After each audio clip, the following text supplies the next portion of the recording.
air quality indoors is actually worse than air quality outdoors. That's true for 11 months of the year. It's pretty normal.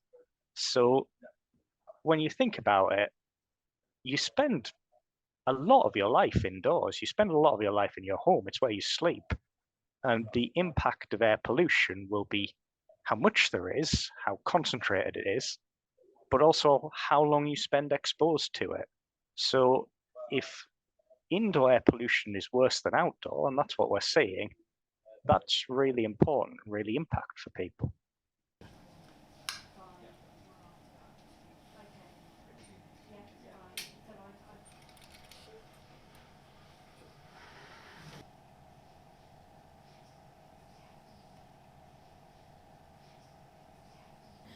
Yeah, people might be quite surprised at the sources of indoor air pollution. Cooking can be a major source of it.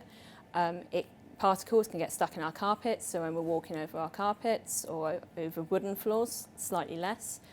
If you're exercising indoors, that can produce particles from your clothing or being kicked up from the carpet. If you're sitting on your sofa, that can suspend particles, and then you're sat watching TV surrounded by it. Even our beds, particles can settle on our beds. So if we turn over in the night, we resuspend particles and breathe it in whilst we're asleep.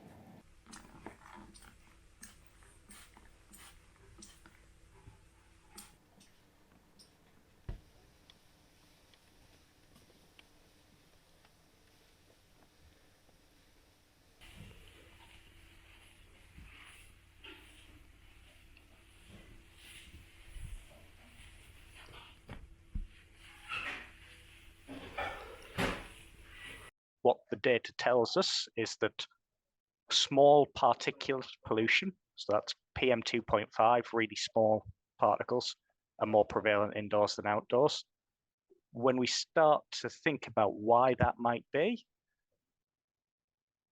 all the outdoor sources of air pollution can potentially come into the home through ventilation, through cracks around windows, under doors, etc. But you also have unique sources of pollution indoors. You have things like cooking, you have personal care products, things like hairsprays, perfumes.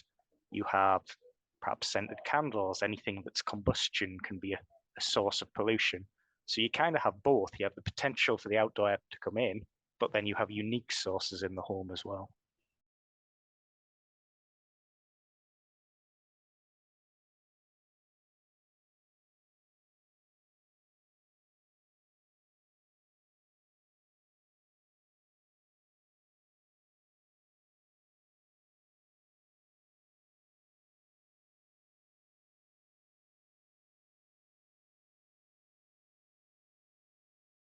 We spend 90% of our time indoors, on average.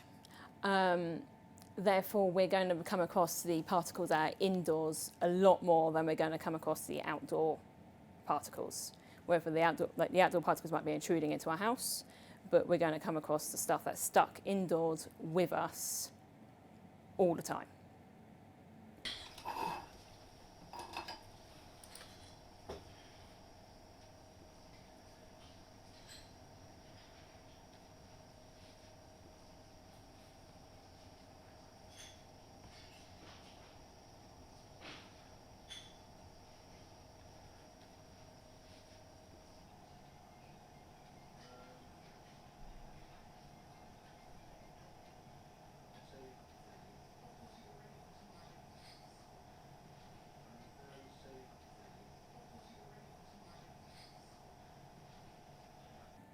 So we can lower the amount of particulate matter in our house by general cleaning, making sure that you vacuum, making sure that there isn't those particles that are loose in carpets or flooring that can be resuspended easily, making sure that we wash our bedding regularly to make sure any particles that fall off us in the night get washed out.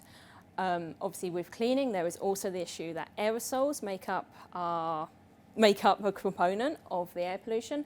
And by cleaning, we'll be introducing those aerosols into our environment. So it's being cautious with the chemicals that you use to clean your house with as well.